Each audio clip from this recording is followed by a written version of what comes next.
தேவனுடைய நாமம் மகிம்படுவதாக. உங்கள் யாவருக்கும் ஆண்டவராக இயேசு கிறிஸ்துவின் நாமத்தினாலே என் அன்பின் வாழ்த்துக்களை சொல்லிக்கொள்ள ஆசைப்படுகிறேன். எனக்கு அருமையானவர்களே, இந்த நாளில் கூட விசேஷமாக நல்ல ஒரு பாடத்தை கற்றுக்கொள்ள பிதாவாகிய தேவன் நமக்கு உதவி செய்வாராக. மரணத்தை விட அதிகமான துக்கம் உண்டா? நம்முடைய செய்தியின் தலைப்பு, டுடே மெசேஜ் டாபிக், மரணத்தை விட அதிகமான துக்கம் உண்டா? ஒரு கொஸ்டின். மரணத்தை விட அதிகமாக துக்கம். எனக்கு அன்பானவர்களே, இந்த நாளில் கூட விசேஷமாக இந்த தலைப்பின் மூலமாக நல்ல ஒரு பாடத்தை கற்றுக்கொண்டு பிதாவாகிய தேவனுக்கு முன்பாக பிரியமுள்ளவர்களாக, பரலோகத்துக்கு தகுதி உள்ளவர்களாக நம்ம வாழ்க்கையை நம்ம காத்து கொள்வதற்கு ஆண்டவருடைய வார்த்தை நமக்கு பக்கபலமாக துணையாக இருக்கும் என்பது குறித்து இந்த நாளில் மறந்துவிடக்கூடாது. நல்ல ஒரு பாடம்.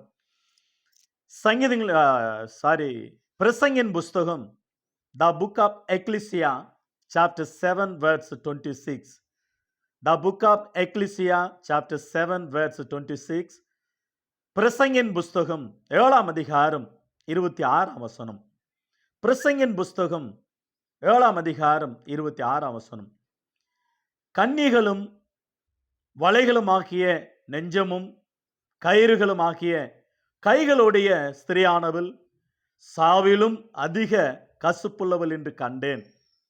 தேவனுக்கு முன்பாக சக்குணனாயிருக்கிறவன் அவளுக்கு தப்புவான், பாவியோ அவளால் பிடிபடுவான். எனக்கு அருமையானவள், நல்ல அருமையான ஒரு வார்த்தை. ஆண்டவருடைய வார்த்தை மிகவும் அற்புதமாக இருக்கிறதே நாம் பார்க்கிறோம். துக்கம், இந்த உலகத்தில் ஏகப்பட்ட துக்கங்கள் உண்டு. ஒவ்வொரு மனிதனுக்கும் உலகத்தில் இருக்கக்கூடிய எத்தனையோ கோடி மக்கள், 700 கோடிக்கு 800 கோடிக்கு மேலா இருக்கக்கூடிய ஜனங்கள், ஒவ்வொருவருக்கும் ஒவ்வொரு துக்கம். வேலை இல்லைன்னா துக்கம், வியாதி வந்தா துக்கம், சாப்பாடு இல்லைன்னா துக்கம், துணி இல்லைன்னா துக்கம், பணம் இல்லைன்னா துக்கம், வீடு இல்லைன்னா துக்கம், காசு இல்லைன்னா துக்கம், சாப்பாடு இல்லைன்னா துக்கம், கல்யாணம் ஆகலைன்னா துக்கம், வியாதியில் பலவிதமான வியாதிகள் வந்துட்டா துக்கம், நிரந்தரமான வியாதி வந்துட்டா துக்கம். இவைகள், இந்த துக்கங்கள் மத்தியில, போராட்டங்கள் மத்தியில, கண்ணீர் மத்தியில, கஷ்டத்தின் மத்தியில, நிந்தனைகள் மத்தியில, துயரங்கள் மத்தியில, அனாரோக்கியமான சூழ்நிலைகள் மத்தியில, எவ்வளோ தேவைகள் மத்தியில, கண்ணீர்கள், கஷ்டங்கள், நண்பர்கள், ஏமாற்றங்கள், நாசமோசங்கள், இவைகள் மத்தியில மனிதர்களுக்கு துக்கம் வருகிறத பார்க்கிறோம். துக்கங்கள், துயரங்கள், போராட்டங்கள், கண்ணீர்கள், பிரச்சனைகள், ஒருவேளை மரித்து போகிற மனிதர்களை நிமித்தமாக கூட துக்கம். மனைவியா இருக்கலாம், கணவனா இருக்கலாம், பிள்ளைகளா இருக்கலாம், பெற்றோர்களா இருக்கலாம், சொந்த பந்தங்களா இருக்கலாம், உடன் பிறந்தவர்களா இருக்கலாம், சபையா இருக்கலாம், நண்பர்களா இருக்கலாம், உறவு முறையா இருக்கலாம், ஃப்ரெண்ட்ஷிப்பா இருக்கலாம், நம்ம தங்கி இருக்கிற பகுதியில இருக்கலாம், மேன்மையானவனா இருக்கிறான், நன்மை செய்கிறவனா இருக்கலாம். யார் இறந்தாலும் துக்கம் எல்லா மனிதர்களுக்கும் உண்டு. ஆனால் உலகத்துல மனிதனுக்கு வருகிற துக்கத்தை விட, மரணத்தை விட அதிகமான ஒரு துக்கம் இந்த உலகத்துல எதுவுமே இருக்காது. அதுதான் நம்ம எல்லாருக்கும் தெரிஞ்சதுதான். யோபு போல எனக்கு போராட்டங்க, துக்கங்கன்னு சொல்லுவாங்க. பலவிதமா சொல்லுவாங்க. பைபிள் பக்தர்களை சொல்லுவாங்க, அவங்களுக்கு வந்த போராட்டம் எனக்கு அதிகமாக இருக்குன்னு சொல்லுவாங்க. சிலர் சொல்லுவாங்க, எனக்கு வருகிற சோதனை, வேதனை, துக்கம் யாருக்கும் வரக்கூடாதுங்க, என் வேதனை யாருக்கும் வரக்கூடாதுங்க அப்படின்னு சொல்லுவாங்க. உங்களை பார்த்து ஆண்டவர் கேட்கிறாரு, நல்ல ஒரு கேள்வி. மரணத்தை விட அதிகமான துக்கம் உண்டா? மரணத்தை விட அதிகமான துக்கம் உண்டா? எஸ், பைபிள் சொல்லுகிறது. மரணத்தை விட அதிகமான துக்கம் ஒன்று உண்டு. அது எப்படிப்பட்டது என்பதை குறித்து சாலமோன் ஆனவர் அருமையா சொல்றார். சாலமோன் சாதாரணமானவர் அல்ல, ஒரு பெரிய மகா ஞானி. ஆண்டவராக இயேசு கிறிஸ்துவானவர் சொன்னார், ஞானிகளிலே ஞானி சாலமோன். ஆனா ஆண்டவர் அவருக்கு ஞானத்தை கொடுக்கும் பொழுது 1 ராஜாக்கள் 3ஆம் அதிகாரத்தில், கடற்கரை போல ஆஸ்தியும் ஐஸ்வர்யத்தையும் கர்த்தர் கொடுத்து, உனக்கு முன்பாக ஞானி இருந்ததில்லை, உனக்கு பின்பாக ஞானி எழும்புவதும் இல்லை, நீதான் ஞானத்தில் சிறந்தவன் என்று சொல்லி அவர் எழுதின புத்தகங்கள், அவர் எழுதின கவிதை, அவர் எழுதின அத்தனை கவிதைகள், புஸ்தகங்கள், தினந்தோறும் குரானிக்கல்ஸ், இஸ்ரவேலிலே தினந்தோறும் எழுதுகிற டைரி உண்டு. அவைகளில் ஏகப்பட்டது எழுதியிருக்கிறார்கள் சாலமோனுடைய சம்பவங்கள். ஆனால் சாலமோனுடைய வாழ்க்கை வரலாறு குறித்து ஆண்டவர் 1 ராஜாக்கள், 2 ராஜாக்கள், 1 நாளாகும், 2 நாளாகும் புஸ்தகத்தில் 2 குரானிக்கல்ஸ், 1 குரானிக்கல்ஸ், 1 கிங்ஸ், 2 கிங்ஸ் இவைகளில் எழுதி வைத்து, நெகேமியா புஸ்தகத்தில் எழுதி வைத்து, அதோடு கூட அவரை குறித்து அவரே எழுதியிருக்கிற பாடல்களும் வாக்கியங்களும், சங்கீதங்கள் புஸ்தகத்தில் சில வாக்கியங்கள், நீதிமொழிகள் புஸ்தகம், பிரசங்கிய புஸ்தகம், உன்னத பாட்டு புஸ்தகம், 3 புஸ்தகங்களை சாலமோன் எழுதினதே பரிசுத்த ஆவியானவர் அது அங்கீகரித்து பரிசுத்த வேதாகமத்தில் இணைக்கப்பட்டு இருக்கிறது. இன்றைக்கு பரிசுத்த பைபிளாக அது தென்படுகிறது. அந்த சாலமோனானவர் அவர் எழுதின புத்தகங்களில் வித்தியாசமாக ஒரு வாலிபன் எப்படி இருக்கணும், ஒரு வாலிப கண் எப்படி இருக்கணும், ஒரு தலைவன் எப்படி இருக்கணும், ஒரு குடும்ப தலைவி எப்படி இருக்கணும், ஒரு விவசாயி எப்படி இருக்கணும், ஒரு ஞானி எப்படி இருக்கணும், ஒரு பைத்தியக்காரன் எப்படி இருப்பான், ஆஸ்தி உள்ளவன் எப்படி இருப்பான், ஆஸ்தி இல்லாதவன் எப்படி இருப்பான், அறிவுள்ளவன் எப்படி இருப்பான், அறிவில்லாதவன் எப்படி இருப்பான், பேதிகள் எப்படி இருப்பார்கள், வாலிபர்கள் எப்படி இருக்கணும், ஒரு மனிதனுடைய வாழ்க்கை இப்படிதான் வாழணும்னு அருமையாக பரிசுத்த ஆவியானவர் அந்த சாலமோன் மூலமாக, த கிங் ஆஃப் சாலமோன் மூலமாக நல்ல அருமையாக எழுதின ஒரு பாடம். நிறைய பாடங்கள் நான் வாலிபர்களை சந்தித்தால் அவர்களை படிக்க வேண்டிய புஸ்தகம் நீதிமொழிகளை படின்னு சொல்லுவேன். பிரசங்கி ஞானிகள் அறிவாளிகளை படிக்கும் பொழுது அவர்களும் சொல்லுவேன். ஒரு சபை, வளர்ந்த சபைக்கு ஒரு மனவாட்டி என்ற ஞாபகத்தை கொண்டு வரக்கூடிய புஸ்தகம் உன்னத பாட்டின் புஸ்தகம், the book of song of Solomon. நல்ல அருமையாக proverbs, ecclesia, song of Solomon அருமையான புஸ்தகங்கள். எனக்கு அருமையானவில்லை. இந்த நாளில் விசேஷமாக சொல்லப்படுகிறது, துக்கத்திலும் அதிகமான துக்கம், மரணத்தை காட்டிலும் அதிகமான துக்கம் எதுவா இருக்கும். ஆகினால்தான் பிரசங்கி 7ஆம் அதிகாரம் 26ஆம் வசனத்தில் அந்த ஞானத்திலே சிறந்த ஞானி, அறிவிலே சிறந்த அறிவாளி இந்த பிரசங்கியானவர் சொல்லுகிற ஒரு வார்த்தையை தான் நாம் வாசிக்கிறோம். அவர் அனுபவித்த அனுபவம் எவ்வளோ பெரிய ராஜா என்றால், எவ்வளோ பெரிய மனிதன் என்றால் ஆச்சரியப்படக்கூடிய அளவில் அந்த மனிதனுடைய வாழ்க்கை. எனக்கு அருமையானவில் அவருக்கு ஒரு மனைவி, 2 மனைவி அல்ல, 1000 மனைவிகள். அந்த 1000 மனைவிகள் இடத்துல 1000 அனுபவங்களை அனுபவித்தவர். அதுக்கு அடுத்தது அவைகளை காட்டிலும், சந்தோஷத்தை காட்டிலும், மரணத்தை காட்டிலும் துக்கம் உண்டு என்று சொல்லி தன்னுடைய வாழ்க்கையில எழுதி வைத்த ஒரு பாடம் தான் கன்னிகளும் வலைகளுமாக்கிய நெஞ்சமும் கயிறுகளுமாக்கிய கைகளுடைய ஸ்திரியானவள். ஒரு பெண்ணை குறித்து சொல்றாரு. அந்த பெண் எந்த நிலையில் இருக்கிறாள் என்றால் ஒரு கன்னி. என்ன கன்னி உங்களுக்கு நன்றா தெரியுமே இல்லையா? ஒரு குருவியானது தனக்கு வைக்கப்பட்டிருக்கிற கண்ணில் அகப்படாமல் அதை மாட்டிக்கொள்ளுகிற வண்ணமாக அந்த ஒரு குருவி தனக்கு மறைவாக வைத்திருக்கிற கண்ணில் அகப்படுகிறது.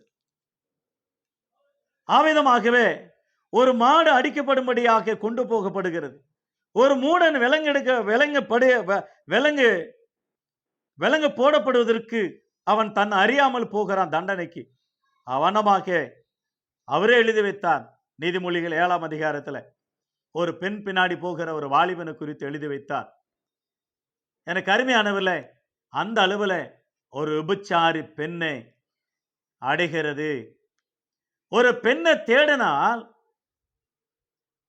அவள் வேசியா இருந்தால், விபச்சாரியா இருந்தால், தவறான பாதையில் நடக்கக்கூடிய பெண்ணா இருந்தால், அந்த பெண் மூலமாக வருகிற மரணத்தை விட துக்கம் அதிகம் என்று சொல்லி இருக்கிறார். ஆகவே ஆவதும் பின்னாலே, அழிவதும் பின்னாலே, வாழ்வதும் பின்னாலே, மனுஷன் சாவதும் பின்னால் என்று கவிதை எழுதி வைத்து பாடலை பாடிய நான் உலகத்தான். ஆகவே கன்னிகளும் வலைகளும் நெஞ்சமும் கயிறுகளும் உள்ள கைகளுடைய ஸ்திரியானவள் ஒரு பெண் ஒவ்வொரு மனிதனுக்கும் ஒவ்வொரு பெண் மனைவியாக இருக்க வேண்டும். ஒவ்வொரு கணவனுக்கும் ஒரு பெண், ஒவ்வொரு பெண்ணுக்கும் ஒவ்வொரு கணவன். அவ்வளவுதான். அதுக்கு மேல மிஞ்சி போனா மரணத்தை காட்டிலும் துக்கம். ஆகவே அதை அனுபவித்தவர் சாலமோனானவர் நமக்கு எச்சரித்து சொல்லுகிற வார்த்தை. 1000 மனைவிகள் அடைந்தவர். 1 2 அல்ல. 1 ராஜாக்கள் புஸ்தகம் 11ஆம் அதிகாரம் 1 முதல் சில வாக்கியங்களை கவனித்து பாருங்களேன். 1 ராஜாக்கள் 11ஆம் அதிகாரம் 1 முதல். ராஜாவாகிய சாலமோன் பார்வோனின் குமார்த்தியை நேசித்து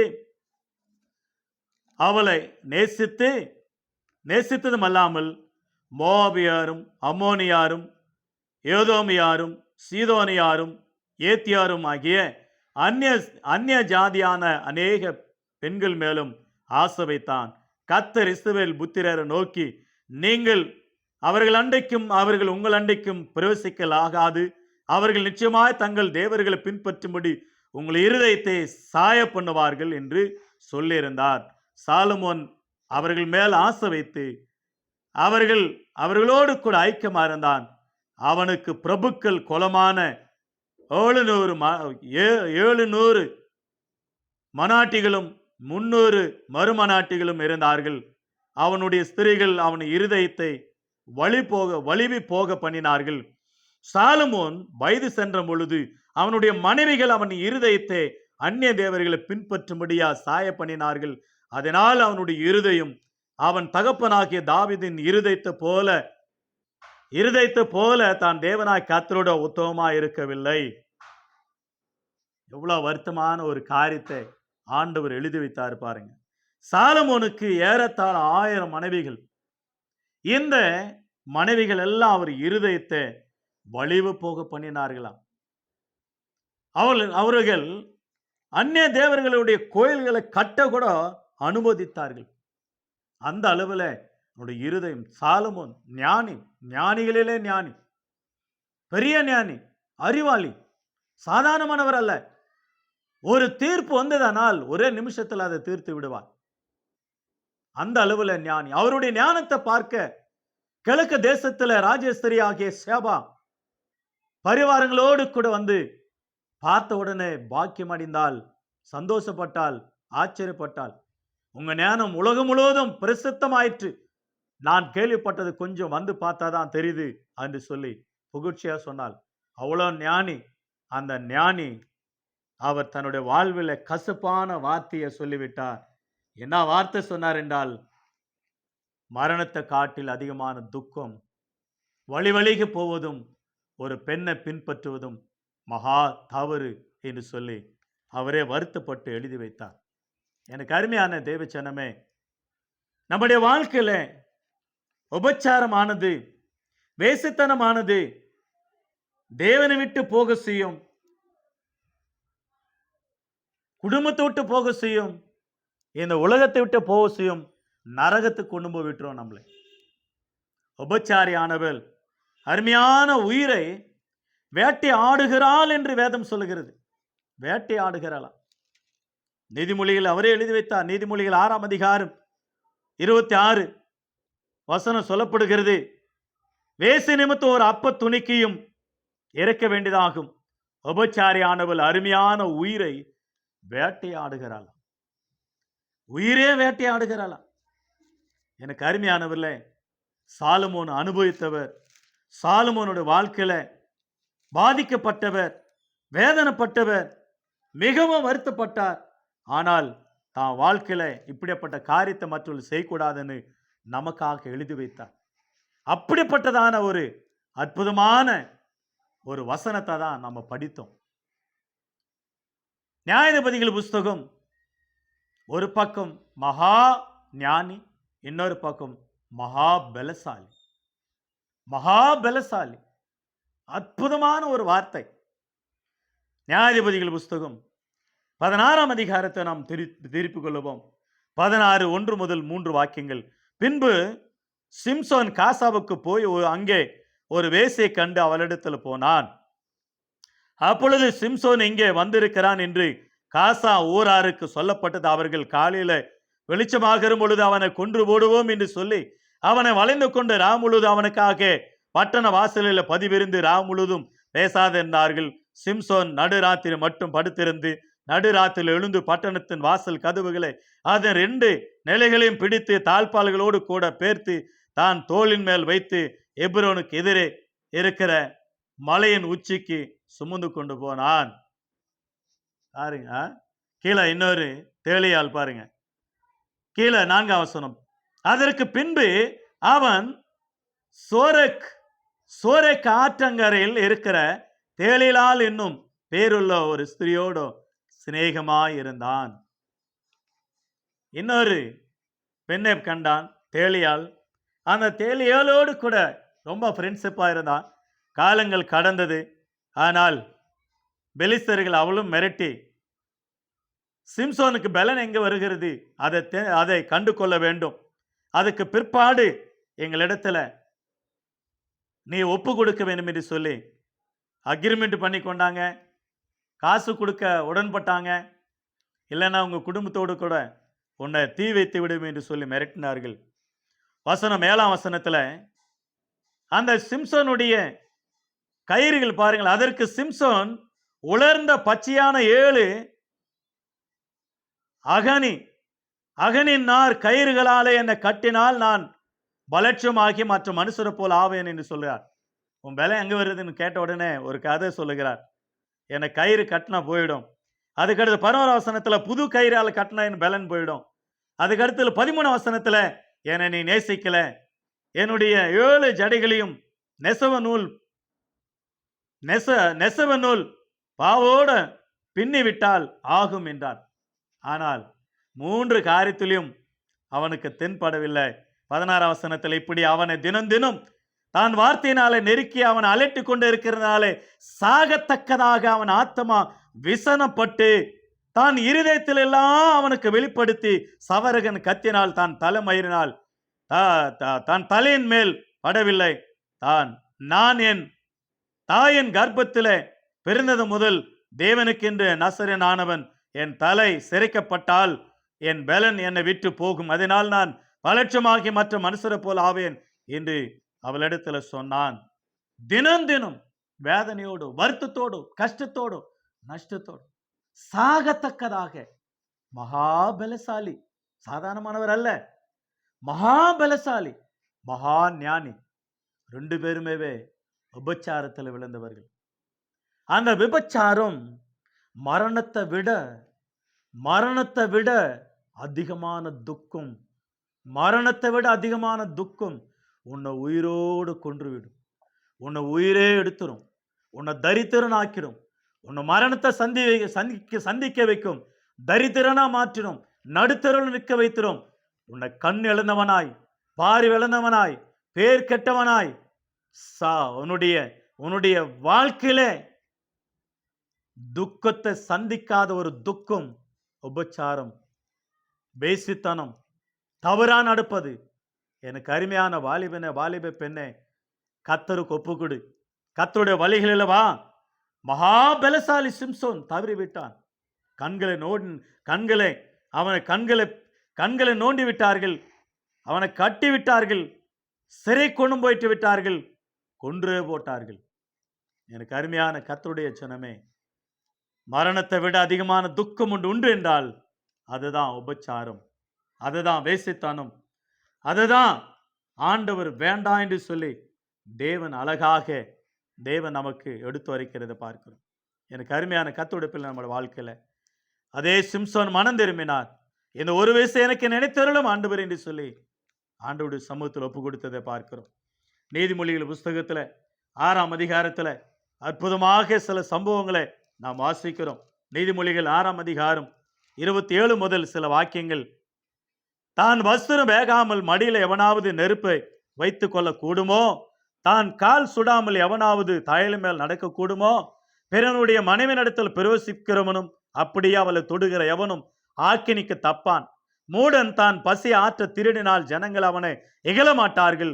அவன் கண்டுபிடிக்கப்பட்டால் 7 மடங்கு கொடுத்து தீர வேண்டும். தான் வீட்டில் உள்ள பொருட்களையும் கொடுத்து தீர வேண்டும். ஸ்திரியோடனே உபச்சாரம் பண்ணுகிறவன் மதிக்கட்டவன். அப்படி செய்கிறவன் தான் ஆத்மாவை கொடுத்து போடுகிறான். வேசித்தனத்தை குறித்து சொல்லப்படுகிற காரியங்களை பார்க்கிறோம். எனக்கு அருமையானவர்களே, ஆண்டவர் அற்புதமாக நமக்கு எழுதி வைத்தார். வேசித்தனம் மீறாது, வேசித்தனம் விபச்சாரியானவள் அருமையான உயிரை வேட்டையாடுகிறார் என்று. நீதிமொழிகள் 5ஆம் அதிகாரம், நீதிமொழிகள் 7ஆம் அதிகாரம், இந்த 2 அதிகாரத்திலும் விபச்சாரத்தை குறித்து 6ஆம் அதிகாரத்தில் கூட எழுதியிருக்கிறது. 7ஆம் அதிகாரம் நீதிமொழிகள் 7ஆம் அதிகாரம் 7லிருந்து கடைசி வரை பார்க்கும் பொழுது ஒரு வாலிபனு குறித்து கவனிக்கிறார். அந்த வாலிபன் ஒரு பெண்ணுக்கு தென்படுகிறார். அவள் அடங்காதவளும் வாயடியும் வீட்டில் தங்காதவளும் அநேக ஆண்களை பிடித்து முத்தம் செய்து அவள் தாறுமாறாக நடித்து விடுவாள். ஆகதான் 1 ராஜாக்கள் 11ஆம் அதிகாரம் 1 முதல் 4, 5 வசனங்களிலே, நியாயாதிபதிகள் 16ஆம் அதிகாரம் 1 முதல் 20 வசனங்களில் மகா ஞானி, மகா பலசாலி 2 பேருமே உபச்சாரத்தில் விழுந்து மாண்டு மடிந்து போனார்கள். ஆனால் மனம் திரும்பினார். கடைசி நாட்களில் ஒரு சம்பவத்தை வாசித்து நாம் முடித்துக் கொள்ளுவோம். கீழே வாசிக்கிறோம். அதே பிரசங்கியின் புஸ்தகம் 7:26 வசனத்தில், கன்னிகளும் வலைகளும் ஆகிய நெஞ்சமும் கயிறுகளும் ஆகிய கைகளுடைய ஸ்திரியானவள் சாவிலும் அதிக கசுப்புள்ளவள் என்று கண்டேன். சாவிலும் அதிக கசுப்புள்ளவள் என்று கண்டேன். ஒரு விபச்சாரியானவள், ஒரு வேசித்தனத்தில் எத்தனையோ பேர் ஆஸ்தியை அழித்திருக்கிறார், எத்தனையோ பேர் குடும்பத்தை அழித்திருக்கிறார்கள், எத்தனையோ பேர் பிள்ளைகளை சாக கொடுத்து இருக்கிறார்கள், கணவனை கொன்று இருக்கிறார்கள், மனைவியை கொன்று இருக்கிறார்கள், பிள்ளைகளை கொன்று இருக்கிறார்கள். எத்தனையோ பேர் விபச்சாரம் கண்ணு தெரியாது தாம் பிள்ளைகளை கூட விபச்சாரத்தில் ஈடுபட்டு யூடியூப்ல நீங்கள் பார்த்தீங்கன்னா, அல்லது தினத்தந்தில தினத்தூதுல 10 மணிக்கு மேற்பட்டு ஒரு சம்பவத்தை போடுறாங்க. கள்ள தொடர்பு, கள்ள காதல், கணவனை கொன்றது, மனைவியை கொன்றது, பிள்ளைகளை கொன்றது, பெற்றோர்களை கொன்றது, நண்பர்களை கொன்றது, கூலிப்படை வைத்து. எவ்வளோ வேதனை, எவ்வளோ துக்கம், எவ்வளோ பிரச்சனைகள், எவ்வளோ போராட்டங்கள். இதை விட நான் செத்து போறது நல்லது அப்படின்ற ஒரு துக்கம் மனிதனுக்கு வர்ற அளவில் இந்த உபச்சாரத்தின் ஆவி, உபச்சாரத்தில் ஈடுபடுகிறவர்கள் அதிலிருந்து விடுதலை அடைவது யார் என்றால், அதே வசனத்துல பதில், கேள்வியும் அங்கதான், பதிலும் அங்கதான். ஆண்டவர் அழகாக எழுதி வைத்திருக்கிறார் பாருங்க. அற்புதமாக அந்த வசனத்தை நாம் வாசிக்கும் பொழுது நமக்கு ரொம்ப அற்புதமா இருக்கிறது. அந்த வசனம் படிக்கும் பொழுதே நமக்கு ரொம்ப அந்த அளவுல இன்னும் படிக்கலாமா என்ற அளவுல அந்த வார்த்தை அந்த வருத்தத்தில் வருகிறதை நாம் பார்க்கிறோம்.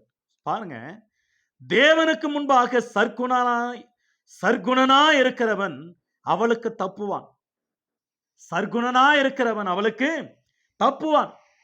யோசேப்பை பாருங்க, ஆதியாகமம் 49:9 தேவனுக்கு விரோதமாக இந்த பாவம் செய்வது எப்படி என்று உபச்சாரத்துக்கு தப்பித்து ஓடுகிறதை பார்க்கிறோம். யோபு புஸ்தகம், யோபு 31ஆம் அதிகாரம் 1 முதல் 11 வசனங்களில், நான் தேவனோடு கூட உடன்படிக்கை செய்த பிற்பாடு ஒரு பெண்ணு மேலே, ஒரு கன்னி மேலே நான் கண்ணு வைப்பது எப்படி? என் மனைவியோடு கூட உடன்படிக்கை செய்திருக்கிறேன். ஒரு யோபு, ஒரு யோசேப்பு, ஆண்டவராகிய தேவன் அற்புதமாக தேவன் எழுதி வைத்தார். சர்க்குணனாயிருக்கிறவன், அல்லது தேவனுக்கு பயந்திருக்கிறவன், அல்லது தேவனுக்காகவே வாழ்கிற பரிசுத்தவான் அந்த உபச்சாரத்துக்கு தன்னை தப்பித்துக் கொள்ளுவான். நீதிமொழிகள் புஸ்தகம் 22ஆம் அதிகாரம் 23, கர்த்தர் அவர்களுக்காக வழக்காடி அவர்களை கொள்ளையிடுகிறவர்களுடைய பிராணனை கொள்ளையிடுவார். அற்புதமாக கர்த்தர் வழக்காடுவார். சில நேரங்களில் ஆண்டவர் நமக்காக வழக்காடுகிற தேவனா இருக்கிறார். பாராஸ்திரிகளின் வாய் ஆழமான படுங்குழி, கர்த்தருடைய கோபத்திற்கு ஏதுவானவன் அதில் விழுவான். அதில் விழுகிறவன் யார் என்றால், கீழே வாசிக்கிறோம், பாவியோ அவர்களால் பிடிபடுவார்கள். சர்க்குணனா இருக்கிறவன், கர்த்தர் பயப்படுகிறவன் தப்பித்துக் கொள்ளுவான். ஆனா பாவிகள் உபச்சாரத்துல, வேசித்தனத்துல ஈடுபட்டு மரணத்தை சந்தித்து நடுத்தருவில் நிற்கிற குடும்பங்கள் எத்தனையோ குடும்பங்கள் உண்டு. ஒரு யோசேப்பு, ஒரு யோபு, ஒரு பவுல், ஒரு தீமோத்தி, ஒரு தீத்து, ஒரு பிலமோன், இவர்கள் எல்லாம் வாலிபர்கள் நமக்கு முன்மாதிரியாக அவர்கள் எல்லாம் தங்களை காத்து கொண்டார்கள். 1 கொரிந்தியர் புஸ்தகம் 6ஆம் அதிகாரம் 1 கொரிந்தியர் புஸ்தகம் 6ஆம் அதிகாரம் வசனம் 13ஆம் வசனத்தை பாருங்களேன். வயிற்றுக்கு போஜனமும் போஜனத்துக்கு வயிறும் ஏற்கும், ஆனாலும் தேவன் இதையும் அதையும் அழிய பண்ணுவா. சரீரமோ வேசித்தனத்திற்கு அல்ல, கர்த்தருக்கே உரியது, கர்த்தரும் சரீரத்துக்குரியவர். நம்முடைய சரீரம் ஆண்டவருக்குரியது. கீழே வசனம் 18 இருந்து, வேசித்தனத்திற்கு விலகி ஓடுங்கள். மனுஷன் செய்கிற எந்த பாவமும் சரீரத்திற்கு புறம்பே இருக்கும். வேசித்தனம் செய்கிறவனோ தான் சுய சரீரத்துக்கு விரோதமாக பாவம் செய்கிறான். வேசித்தனத்திற்கு விலகி ஓடுங்கள். 1 கொரிந்தியர் 10ஆம் அதிகாரம் 14ஆம் வசனம், விக்கிரகங்களுக்கு விலகி ஓடுங்கள். என்ன அருமையான ஒரு வார்த்தை! ஆண்டவர் அற்புதமாக ஆண்டவர் எழுதி வைத்திருக்கிறார். 1 கொரிந்தியர் 7ஆம் அதிகாரத்தில் வாசிக்கிறோம், கணவனும் மனைவியும் பிரிந்து போகக்கூடாது, கணவனும் மனைவியும் இணைந்திருக்க வேண்டும். 1 கொரிந்தியர் புஸ்தகம் 7ஆம் அதிகாரம் 1 முதல் 5 வசனங்களை வாசிக்கிறோம். அவர்கள் எப்பொழுது பிரிந்து இருக்க வேண்டும் என்றால், உபவாசமா இருக்கும் பொழுது, உபவாசம் ஜபமா இருக்கும் பொழுது பரிசுத்தமா இருந்து, இருவரும் 2 நாள் 1 நாள் அப்படி தனிமையா இருந்து ஜெபிக்கணும். ஆனால் அதுக்கு முன்னதாக கணவனும் மனைவியும் ஒருவர் விட்டு ஒருவர் பிரிந்து போகவே கூடாது. அப்படி பிரிய சூழ்நிலையில 2 பேரும் தவறா நடப்பதற்கு வாய்ப்பு இருக்கு. ஆகவே உன் கணவன், சில நேரங்களில் உன் கணவன் தவறு செய்வதற்கு நீ காரணமா இருக்கிற, உன் மனைவி தவறு செய்வதற்கு நீ காரணமா இருக்கிற, இருவரும் ஒன்றாக இணைந்து கர்த்தருடைய சித்தத்தை நிறைவேற்றணும். உங்கள் சரீரனுடைய ஆசைகளை நீங்க தான், உங்கள் சரீரம் மனைவி சரீரத்துக்கு கணவன், கணவன் சரீரத்துக்கு மனைவி, இரு சரீரத்துக்கும் ஆண்டவராக இருக்கணும். அதுதான் பைபிள் சொல்லுகிறது. ஆகவே வேசித்தனத்துக்கு விலகோடு, விக்கிரகத்துக்கு விலகோடுங்கள். யோசேப்பு விலகி ஓடினான். ஆண்டவர் ஆண்டவருக்கென்று தன்னை அர்ப்பணித்து தன்னை காத்து கொண்டார். கன்னிகள், வலைகள், நெஞ்சமும் கயிறுகளால் கட்டப்படுவீர்கள். கயிறுகளால் கட்டப்பட்ட பிற்பாடு தவறாக நடந்தால் விலங்கு போட்டு சிறையில் அடைக்கப்படுவீர்கள். அந்த அளவில் உங்களுடைய வாழ்க்கை அந்த அளவில் மோசமாகிவிடும். ஆகவே தன்னை காத்து கொள்ளுவதற்கு ஆண்டவர் கீழே சொல்றார், சர்க்குணனாய் இருக்க, அல்லது தேவனுக்கு பயந்து நடக்கிறவன் உபச்சாரத்துக்கு விலகி ஓடணும். நம்முடைய சரீரம் ஆண்டவருக்கு ஆலயம். அதனால்தான் 1 கொரிந்தியர் 6ஆம் அதிகாரம் 19-20 வாசிக்கிறோம், நீங்கள் கிரியத்து கொல்லப்பட்டீர்கள். உங்கள் சரீரம் உங்களுடையதல்ல, தேவனுடையது. தேவனுடைய ஆவியானவர் உங்களுக்குள்ள இருக்கிறார். பரிசுத்த ஆவியானவர் உங்களுக்குள்ள உலாவிக் கொண்டு இருக்கிறார். 16-17 தேவனுடைய ஆலயமா இருக்கிறீர்கள். we are the temple of God. நம்ம எல்லாரும் ஆண்டவர் வாசம் பண்ணுகிற ஆலயம். நமக்குள்ள இருக்கிறார் ஆண்டவர். நீங்கள் ஆண்டவருடைய ஆலயமாக சரீரத்தை கெடுத்தால் தேவன் உங்களுக்கு கெடுப்பார். நீங்களே தேவனுடைய ஆலயமா இருக்கிறீர்கள் என்றார். ஆகவே வேசித்தனத்தை நாம் வெறுக்க வேண்டும், பரிசுத்தத்தை விரும்ப வேண்டும். ஆண்டவருக்கு பிடிக்காதது விக்கிர ஆராதனை, வேசித்தனம், இப்படிப்பட்ட காரியங்களை செய்கிறவர்கள் பரலோகத்துக்கு போக மாட்டார்கள். தீட்டும் உள்ளதும் அசுத்தமும் பரலோகத்தில் பிரவேசிப்பது இல்லை என்று வெளிப்படுத்தின விசேஷம் 22ஆம் அதிகாரம் 21ஆம் அதிகாரம் கடைசி வசனத்தில் நாம் வாசிக்கிறோம். அற்புதமான ஒரு வார்த்தை 21ஆம் அதிகாரம் கடைசி 2 வசனத்தில். ஆகவே நம்மை காத்து கொண்டு தேவனுக்காக வாழ கர்த்தர் நமக்கு உதவி செய்வாராக. 1 கொரிந்தியர் 6ஆம் அதிகாரம் வசனம் 9, அந்நியக்காரர் தேவனுடைய ராஜ்யத்தை சுதந்திரிப்பதில் என்று அறிவீர்களா? வஞ்சிக்கப்படாதிருங்கள். வேசி மார்க்கத்தாரும், விக்கிராராதனைக்காரரும், உபச்சாரக்காரரும், சுய புணர்ச்சிக்காரரும், ஆண் புணர்ச்சிக்காரரும், திருடரும், பொருளாசைக்காரரும், வெறியரும், வேசித்தனம் உதாசீனியாரும், கொள்ளைக்காரரும் தேவனுடைய ராஜ்யத்தை சுதந்திரிப்பதில்லை. தேவனுடைய ராஜ்யம் பரிசுத்தம் உள்ளது. ஆகவே நாம் பரலோகத்துக்குரியவர்கள். ஆண்டவர் நம்மோடு கூட இருக்கிறார். ஆகவே அந்த தேவனுக்கு இடம் கொடுப்போம். வெளிப்படுத்தின விசேஷம் 21ஆம் அதிகாரம் 27ஆம் வசனத்தில், தீட்டும் அருவருப்பும் பொய்யும் நடப்பிக்கிறதுமாகிய ஒன்றும் அதில் பிரவேசிப்பதில்லை. ஆட்டுக்குட்டியானவர் ஜீவ புஸ்தகத்தில் பேரு எழுதப்பட்டவர்கள் மாத்திரம் பிரவேசிப்பார்கள் எனக்கு அருமையானவர்களே, அந்த இடத்துல பசி இல்லை, பட்டினி இல்லை, கஷ்டம் இல்லை, நஷ்டம் இல்லை, வேதனை இல்லை, துக்கம் இல்லை, கண்ணீர் இல்லை, கலக்கம் இல்லை, சஞ்சலம் இல்லை, வருத்தம் இல்லை. அந்த இடத்துல அற்புதமாக ஆண்டவர் கொடுக்கிற ஒரு இடம், பரிசுத்தம் உள்ள ஒரு இடம். தேவனுக்காக நம்மை காத்து கொள்ளுவோம். நம் தேகம் ஆண்டவருடைய ஆலயம். உபச்சாரத்துக்கு விலைகோடு, வேசித்தனத்துக்கு விலைகோடு.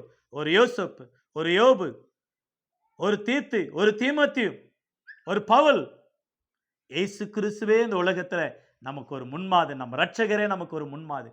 நம் தெய்வமே நமக்கு ஒரு முன்மாதிரி. இந்த உலகத்துல நம்மை காத்து கொள்ளுவோம், கர்த்தருக்காக வாழுவோம். மரணத்தை விட அதிகமான துக்கம் உண்டா?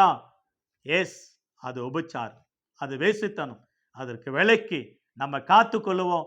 பரிசுத்தமுள்ளவர்களாய், பரிசுத்தமுள்ள தேவனுக்காக, பரிசுத்தமுள்ளவர்களாய், பரிசுத்த நகரத்துக்காக, பரிசுத்தமுள்ளவர்களாய், பரிசுத்த பரலோகத்துக்காக நாம் பரிசுத்தமாக தியாகமாக ஒப்பு கொடுத்து பரிசுத்தவான்கள் வாழ்ந்த வண்ணமாக, கர்த்தர் பரிசுத்தர், நாம் பரிசுத்தர், நான் பரிசுத்தர், நீங்கள் பரிசுத்தராயிருங்கள். உங்கள் நடுக்கில, பார்வையில, பேச்சில, எல்லாவற்றிலும் கர்த்தருக்காக வாழுங்கள். பக்தி வைராக்கியமாக தேவனுக்காக வாழுங்கள்.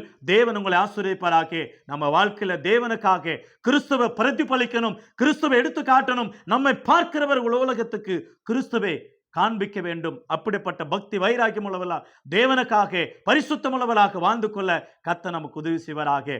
God bless you all. God bless you. ஆண்டவர் தாம் இந்த வசனங்கள் ஆசீர்வதிப்பாராக. உங்களை யாவரும் கர்த்தர் ஆசீர்வதிப்பாராக.